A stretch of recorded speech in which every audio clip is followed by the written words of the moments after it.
What really happened in the incident involving a car smashing into traffic cordon last night? The government will not offer a 100% loan guarantee to SMEs, at least for now.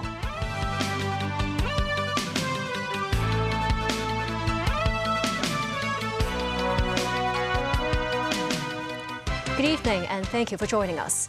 A 40-year-old man was arrested late Friday night after he drove furiously to break his way out of a police roadblock. A police officer was injured in the incident. Drugs were also seized from the man's rented car, Musin Singhai reports. The suspect in a silver private car was surrounded by police in a roadblock on Princess Margaret Road. The driver attempted to escape by reversing and then accelerating forward, damaging 4 cars. He was eventually arrested. Speaking to the press today, police said a car with suspicious movements was spotted in Wong Tai Shin on Friday evening. Police officers soon launched an operation to monitor the movements of the car. They discovered that the driver had driven dangerously in Hong Ham and Kowloon City, jumping red lights 5 times and driving in the opposite direction 3 times. Officers said they found the silver car parked on the side of this petrol station on Princess Margaret Road at 8 p.m. They stationed a roadblock 400 meters away from the car. The suspect, however, attempted to escape after seeing the police. Officers said the vehicle was from a car rental company. According to our initial investigation, when the arrested person rented the car, he got a valid driving license. However, until yesterday, his driving license has been expired. The officer added a large amount of drugs were found in the car, having a market value of $20,000. The man now faces multiple charges, including furious driving, assaulting police officers, drug trafficking, and driving without a license. Police said they will focus their investigation on several aspects, including drug possession and the rental car company involved. Musin Singhai, TVB News. An insurance expert says drivers of the damaged vehicles may be able to claim compensation. Under the Motor Vehicles Insurance Ordinance, drivers must have third-party liability insurance. The driver or owner may be liable for repairs and compensation to a third party. The suspect in the Princess Margaret Road incident damaged 4 vehicles when trying to escape. His car was from a rental company. The driver did not have third-party insurance. A representative from the Hong Kong Federation of Insurers said the affected drivers can claim compensation through the car rental company. The Hong Kong Monetary Authority and the Association of Banks have set up a joint task force to address the financing needs of small and medium-sized companies. Secretary for Commerce and Economic Development Algernon Yao said the government has no intention of bringing back the pandemic-era 100% guaranteed loan scheme for SMEs, at least for now. Under the uncertain economic environment, some small and medium-sized enterprises have complained about a tightening of credit facilities from banks as well as liquidity woes. Some chambers of commerce hope that the government will reintroduce a special 100% loan guarantee scheme to offer a lifeline to struggling companies. Secretary for Commerce and Economic Development Algernon Yao said the scheme was a special measure for SMEs to tide over difficulties during the COVID pandemic. $143 billion in loans was approved under the scheme to assist 67,000 cases, helping 40,000 companies with some 400,000 employees. But the default rate of the loan scheme reached 9.2%, meaning the government is shouldering a loan guarantee amount of $13.2 billion. Yao said bringing back the 100% loan guarantee will heap huge burdens on the government, and they will closely monitor the situation. And for the time being, the scheme will not be reintroduced, Yao said. On the task force to assist SMEs' financing needs set up by the Hong Kong Monetary Authority and the Association of Banks, Yao said the move should be encouraging to businesses. George Leung, a senior advisor at Hang Seng Bank, said banks and enterprises are undergoing similar experiences during this difficult period, and banks are willing to offer support. Leung also calls on enterprises to follow the bank's procedures as much as possible during the approval period to fast-track the process. Chief Executive John Lee is set to attend a district forum in Mongkok tomorrow. That's to tap public views for his policy address poised to be unveiled in October. In a video posted on his social media page, Lee said the administration is committed to improving people's livelihoods. He said the government has made efforts in areas including medical care, childcare, and housing in the past year. That's with measures such as community living rooms and after-school care services. He also appealed to the public to put forward suggestions during the consultation period for the policy address. The Environment and Ecology Bureau rejected Japan's request to relax restrictions on import of aquatic products from the country. It added if the situation worsens, the SAR government is not ruling out more actions to ensure Hong Kong's food safety. On the social media page, the Bureau said at least 7 accidents have occurred at the Fukushima nuclear power plant around the past year. Some employees there had to be admitted to hospital. Hospital admissions happened once every 2 months. Describing the frequency as alarming, the Bureau said it is scientific and necessary for Hong Kong to take precautionary measures. The Bureau said the SAR will continue to observe the impact of the discharge of nuclear wastewater on food safety by monitoring the scientific data and examinations done by Japanese authorities and the International Atomic Energy Agency. And still ahead, Robert F. Kennedy throws his support behind Donald Trump for U.S. presidency. Attack in Festival of Diversity in Germany leaves at least 3 dead. And a trip down MTR's memory lane.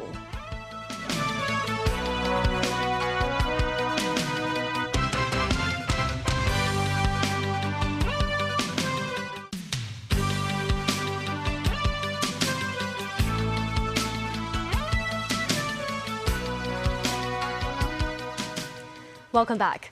Independent presidential candidate Robert F. Kennedy said he was suspending his campaign from battleground states in a bid to prevent Vice President Kamala Harris from winning the election. Kennedy, a former Democrat, is now throwing his support behind Republican nominee and former President Donald Trump. He has asked his supporters to vote for Trump in November. Nasri Karim with more. As an independent candidate, Robert F. Kennedy Jr. always knew he faced an uphill battle to win the 2024 U.S. presidential election. And now he wants to prevent Kamala Harris from winning. Kennedy, the nephew of former President John F. Kennedy and son of Robert F. Kennedy, both assassinated, has suspended his candidacy in several battleground states and threw his weight behind Donald Trump.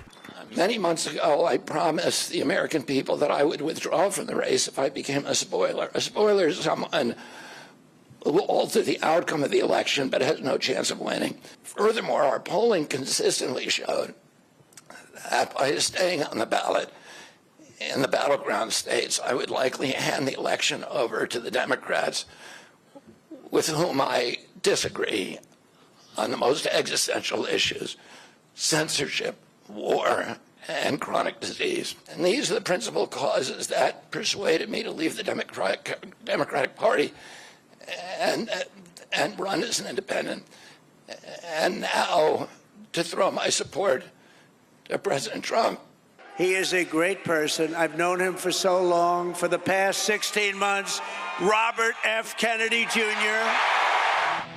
At a campaign rally in Glendale, Arizona, Trump shared the stage with Kennedy, invoking the memories of his uncle and father and saying they both have America at heart.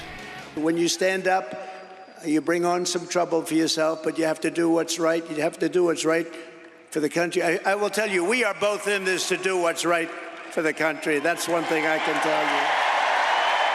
Since President Joe Biden left the race in July, Vice President Harris has eaten away at Trump's lead in the polls, with many saying she's now the favorite for November's election. Nazri Karim, TVB News. In Germany, 3 people were killed and at least 8 others wounded, 5 of them seriously, in a knife attack at a festival in Solingen. A large-scale police hunt is underway for the attacker. David Garrett reports. This was supposed to be a weekend of celebration. Germany and the small city of Solingen in the west near Dusseldorf is reacting to a murderous attack in the community. Solingen, with 160,000 residents, was celebrating its 650th anniversary with a festival of diversity. The day will sadly be remembered for different reasons. At just after 9:30 p.m, the police began getting emergency calls. Then online video showed people who had been stabbed being treated in the central square. The organiser of the festival, Philip Muller, took to the stage amid confusion. Muller called for calm. Saying, "We don't want panic," he confirmed there had been a knife attack causing injuries. Muller said people should not run and keep entrances and exits free for medical emergencies. He told the audience to keep their eyes open because the perpetrator is on the run. The suspect was still at large overnight, with police saying he had intended to kill because he targeted people's throats. Police gave a further update.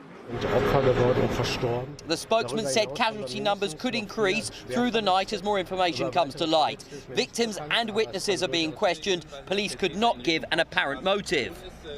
The Interior Ministry called it a planned attack rather than a rampage. There has been rising concerns about knife crime in Germany. The government had proposed tougher laws making it illegal to carry a knife longer than 6 centimetres. It is currently legal to carry any blade up to 12 centimetres. This attack will likely cause a law change soon. David Garrett, TVB News. In Italy, the olive oil sector is facing severe production and yield problems because of high temperatures and drought. With wells almost dry in Puglia, the region with the highest olive oil production in Italy, farmers are struggling with their crops. Since the beginning of summer this year, many regions in Italy have suffered from continuous high temperatures and drought because of climate change. Olive trees are relatively drought resistant. However, because of particularly severe drought this year, the reduction in olive production is inevitable. Experts say olive production in Puglia this year will drop by 50% compared with last year.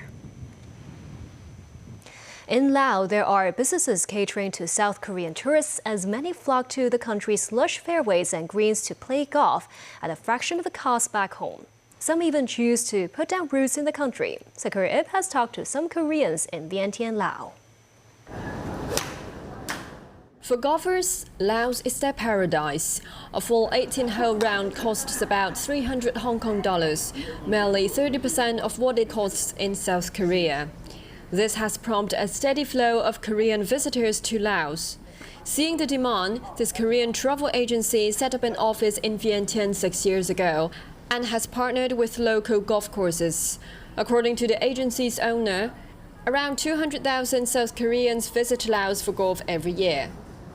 Many Koreans going to the first Philippines and Thailand and Cambodia, but now all of the national prices up, and second is the weather. Weather in Laos is the same the autumn in Korea. The peak golfing season in Laos runs from October through February. During this period, 80% of guests at the golf course are from South Korea. Direct flight between Vientiane and major South Korean cities such as Seoul and Busan have further boosted travel activity between the two countries. According to South Korean Foreign Ministry data, over 91,500 Korean visitors went to Laos in the first quarter this year. Over 3,000 South Korean residents have put down roots in Laos. From Korean language school to specialized massage parlors, catering to golf tour groups, the Korean influence is very much in evidence in Laos. Back in the mid-1990s, some South Koreans first arrived in Laos to sell used Korean cars. Then some decided to stay and run their own businesses, with Korean restaurants being the most popular choice. During the 2008 financial crisis, Choi Se-unyo closed down her barbecue restaurant in South Korea. She restarted her restaurant in Laos and later opened 2 more. Her sales figures are now several times higher than what it was back in Korea. She pointed out that people in Laos and South Korea share some similarities in food culture. They like roasted fish and other barbecue dishes. This, she said, in some ways helped her develop her business. Sakura, TVB News, Vientiane. An online video game developed in the mainland has captured the attention of Chinese and global gamers. Black Myth Wukong is China's first AAA video game. AAA games are considered high-profile blockbuster games in the industry. Following its global debut on Tuesday, the game quickly topped sales charts across major platforms, with sales exceeding 10 million units in the first few days, triggering high demand for merchandise. Black Myth Wukong is an action role-playing game set against the backdrop of Chinese mythology, inspired by one of 4 classical novels, Journey to the West. Players assume the role of the Destined One, embarking on a perilous and wondrous journey. Developed by Hangzhou-based Game Science, it is available on platforms such as Steam, PlayStation 5, Epic Game Store, and Tencent WeGame. A train trip down memory lane. To celebrate the 45th anniversary of MTR Corporation's operations, a special train refurbished with signature designs from first-generation MTR carriages begins running along the urban rail lines today.